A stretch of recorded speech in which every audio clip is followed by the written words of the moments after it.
أنا waxaan soo maray jeelka la yiraahdo Jeelgaadeen waxaan soo maray jeelka la yiraahdo Jeelgaadeen waxay soo qabtay ciidanka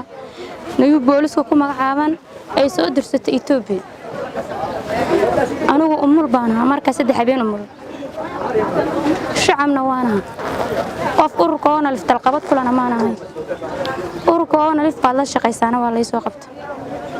markaa aniga keligay maanahay afar gabdhood oo mid ugu dambeysay ay markaa umulantaas wax saacad ah waanu inta umulaha ay korka guud waxaan ka 12 gabdhood iyo 12 wiil ana lahaayeen 5 bari baan lagu howlgalay buuro la yiraahdo gobolada ogaadeen yaan waxa ka soo jeeda gaar ahaan gobolka Nogob buuro la yiraahdo buuraha xeebta oo daaqata la yiraahdo anaga lagu howlgalay 5 bari baan lagu howlgalay شمبر بعيدا هولقل يعني لسعنا anagu ilmaha waxaan noogu daraan jirtay kolka intaan surmino anaga ilmaha noogu kala didino ilmuhu qeydku noo qaban waayo in anagu aadno in socon kar weyno ay nafta nolol sarkac ilmaha oo nagu waajir intaas baan anagu ku jirnay kadib waana la soo qaaday meel baan la soo saaray waxaana la keenay degmada la yiraahdo Galaash degmada Galaash la yiraahdo la keenay waxaana loo isticmaalay anaga jirdil aan soo koobi karin xamaga waana la qaban jiray faraha xamaga waana lagu qaban jiray maryaha inta laga dhigo godka dhiigga wiilasha meydka shalo kale amaanto kale la gowracina lagu xareeyo baa waxaana la dhigi jiray hadayda naftiina qiba ka qaban sida wiilashaas oo kale yaa la idin galiyaa si degdeg hadayda aan waran maxaana anagu waramayna waan baanahayn gurigeennagii iyo guriga hooyada reebaadiyoon ku dhalanay baan laga soo qabtay anagu waxaan dhahay naftu mana awasho mana aakhirto waxaan anagu aan dambi aanan gelin bay rabeen inaan isku furno ururkoona lifna ku anagu macnaa ururku inuu meelaha socdo waan arkeynaa ama meelaha isku haystaan ama ka dagaalamayaan laakiin saalqabada anagu ururkoona lifmaan ku lahayn waana la keenay jeelkaas aan ku jirnay fiidkii markay tahay maalintii waxna la dirdiro waxna la qidaado waxa laga yaabaa ilmaha adoo umula barta banaanka laga dhigaya waxa lagu fadhiisanayaa suudiga cadceeda waxa lagu dhiibayaa 2 dhagax 12 maanta waxa lagu dhiibay iska lawyaha laab maryaha korfay suudiga kulul baa lawyaha lagu dhigay 2 dhagax lagu dhiibay waxa lagu dhihi gamcaha ma doojin kartid nin qori wata lagu ag fadhiisanaya ilmahaagi adigu iyo waxaas iyo ilmo oohin iyo waxaas lama qoro haduu baqteen waa ilmo u bayo baqtiyay haduu baqtayna isaga ay u taala 12 maanta dhidid iyo dhaacinado dhagaxyaha kor u baacinay dhidid iyo dhaacin xafirta ka dhamaanaysa xaqana waxa ka fadhiyeen qori buuxaysta in yar hada ikhtiyaar laan babka siis qabanaya baa lagu leeyahay aday ku taa waxa laga yaabaa 12 maanta inaad aqaanto wiilasha sidoo kale isku guri u yar baas anoo kala baxsanayd wiilashu sidoo kale way nala qabeen waa la baacin wiilasha mud iyo dareer intii laga dhigo oo 30 xaqana 20 qabato xaqana 20 qabato waa la oran qabso wareey ma taabatay mastarada aqraysa guri markuu waan taabtay baa la dhig faraha ka qaad markaas halka laga soo day qoriga shubkiis beenad kala darayo qofka la gowracayo kow iyo laba lama soo oran karo aniga iyagan kula hadlaya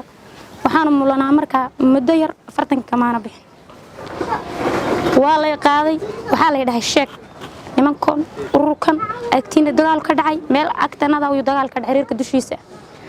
nimankii dhaarti dhaweyta meesha kaga burburay ee ogtahay reerkina dushiisa caanaha looga qaaday gelin caanaha looga qaaday sheek bade nimankan lama soconin baan ku mana raac wax aniga aan la socday iyo waxa xidhay dhigtaan warkama tusaale bixin karaan ku dhaan haddaadan sheegin anaga qabtaad ku sheego garanayna la yiraahdo si marad go'ban wana garbasaar weyn waa la iga dhuftay ilmihi yar la iga dhigay gogarada fayga iga istaaganeen ciidan bardiga hal dirac bisay igu soo reeb masarkan madax ku qabixtaa iga si gogarada iga istaagade garbasaartan qabiga tuuray gambada iga tuuray wuxuu dhahay qabta aad ku sheegayso ana ku fasili doono xamagow bacwilkeen basbaas loo waxaas way dhamaatay bacda intii basbaaska loogu shubo basbaaska iyo kurka lagu gal markaas xarig talbinahooda kan dadka lagu dabaa korka laga noodin kolkaad adigu intay xaar iyo kaada ka dhamaadaan bal dhaqtay sida meedka yaa goor dambe soo mirsan markaas soo mirtay hadana ka bixi waxa lagu dhihi isgal maxaan isu galaada waxaan ahayn ma isgal maskax waxaan ahayn liir sheeg meesha sheeg kartaa waxba ma garanay baad soo istaagad markaa soo miirsaday ba waxa la dhahay haye ma sheegayso macalka inta kuma sheegayso maaha marka indhaha waxa ma kala arko indhaha ilmadu way iga socotaa waxa la waxan kala arka mala ba waxa la dhahay dhig ilmo oo qaad wuxuu igeeyay god xiradhig god uu igeeyay kolku u horeysay waxaan arkay wiil saa u soo jeeda oo kurku xagga kore ka gowracay luquntan ay saa soo doomarsan taasay ay soo fiirin indhii aan wali isku qaban meedka kurku ka go'an yahay laakiin indhaha wali isku ma qaban waxaan arkay haddana caga xaggan dambana idawa mar xagga dambana idawa mar marka xisku markaas uga tagaanay malaa show hadal iyo huwan iyo waxba ma kor ma hayn xitaa dhulka ma dhowr jirin dadka aan markaas ma garanayo waxa la dhigi jiray cirka ma saa u dhowray muddo markaas ba qola kala meel ka soo hadasho on marka kuwii degmada galasha joogay hayn waxa la dhahay gabadhaas in yaraan idinku soo gaadho markaana ani marka waxa iyagu ileeyin Allahumma ma dhihin laakiin marka waxa ileeyin toog ba ku soo baxay in aad sida kuwaas hadaad sheego weyd inaad u dhimanayso waa la ila soo hadlo waa la soo bixiyay banaankii baa deedna anigoo garba saarti biseeta qaba iyo kabta dirca damiirkan waxaan garanayaa inuu dirca kor igu qaado dircii uu kor igu qaado dircii dilaacay ilaa wuxuu dilaacay intaan laag dircii anigu marka laba garbo saas sulkaan soo qabtay banaanku i keenay wuxuu dhahay nin baa ku iman doona ninkaas oo arqab eheliya daaweeye waxa aan ku soo marinay ma sheegi kartid ninkaas markuu uu ku yimaado arqabadu oo aan ku soo marinay hadaa sheegto adaa dhimana anu marka uu saayleey maba joogo qof damiirkiisu joogo mi ama hadlaayo hadal u furan mihi anu markaas iyada qof hadal kolka ka furan yahay maba hiba inuu hadal maan maqlay laakiin saas uu kuleeyahay leeyahay gabdhiba kolka la soo dhex fadhiyay maxaabiista waan imaaday bartii waan imaaday dadkii igu soo imaaday hadal baa leeyahay waay marka muddo 2 bilood iyo 10 habeen ba hadal leeyahay waay markii hadalkii leeyahay waay ba in badan yaa meermeeray ehelkii ku qoladan barbaraalaho waxba aan soo hayno laakiin qof gaaloobo barbaraala gaalada raacaya ay soo dirsatay Itoobiya dadka Itoobiya soo dirsay dadka nolosha ku maraya ba wuxuu yiri maxaa ku dhacay gabadhan waa kan way hadli laadahay hadalkiiba laga leeyahay boojiba la saamaan ku arag bas waa la qaaday waxa la ii fasiliyaa bay waxa la dhahay ilmaha waa la reebaya jeelka lagu haynaya gabadhan inta qaadad meesha genge abay uu qaaday qolo xira oo shariif oo meesha kolka degmada kortaaliya la yigi jeelka gobolka galasha ku jira xitaa wali jeel waadin ma soo gaar adu qoladii waan soo hadlay 2 bilood iyo 10 maalintii 11aad baan soo hadlay maalintii kolkaan soo hadlay ba kolka kii meesha yiraan gabadha arka uu yar maqan hooyaday way keentay jeelkii waa ku soo celiyaa la yiri waa la igu soo celiyay waxa la yiri hooyaday waa laga qaaday meel xire ciidan la geeyay xitaa gabdhahay hadaad sheegtid baa lagu yiri dibka ku soo maray isjir baa lagu yiri adeer labadeena ay suran labadeena ayaa suran cidii nooma dhaxayso hooyada aabaha ehelka kan kule u ka tagaya kan ha ku ka hawlgalaynaa yar hadaad sheegtado dad u sheegtid birka maalin wuxuu dhibay ku gaadhaano kuma na gaarsan yare hada laakiin kolka hore xukun baa lagu qabtay waa lagu tooganayay hada laakiin lagu ma tooganayo waa inaad xal yiri aad aamusto tirogadana ma waa la soo gudbiyay gaar qabaala anagoo intii dabadana loogu soo tuur